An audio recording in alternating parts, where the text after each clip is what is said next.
பின்னாடி ஒரு பின்லாடன் இருக்கான் பாரு, அவன வேற கூட்டிட்டு ஓடி போ. நான் ரெடி, நீ ரெடியா? என்ன கிண்டலா? பெருசா கல்யாணம் பண்றாங்களா? கல்யாணம் நான் போணுமா அதுக்கு? முடிவா நீ என்ன தாண்டி சொல்ற? முடியாதுன்னு சொல்றேன். எங்க குடும்பத்தை மதிக்காத யாரையும் நான் மதிக்க வேண்டிய அவசியம் இல்ல. வேண்டாம், நீ மதிக்க வேண்டாம். என்ன பண்றது? நீங்க போங்க.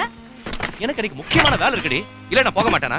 நம்ம வீட்ல இருந்து அந்த கல்யாணத்துக்கு யாரும் போகறனா அவங்க தப்பா நினைப்பாங்க. ஓவர் சத்தமா இருக்குது வேலு. போய் ஒரு அட்டெண்டன்ஸ் போட்டு வந்துரு. கவலையே இல்ல. Stop it.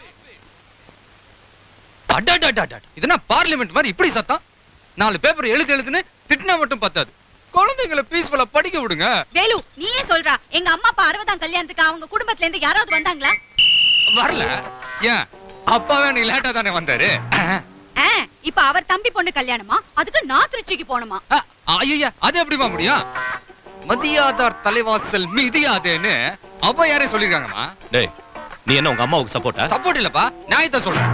ஓ அன்னைக்கு தாத்தாவும் பாட்டியும் மாலை கழுத்துமா மனக்கோலத்துல எவ்வளவு ஃபீல் பண்ணாங்கன்னு எனக்கு தான் தெரியும். அது சம்பவம் இன்னும் கண்ணு முன்னாடியே இருக்குப்பா.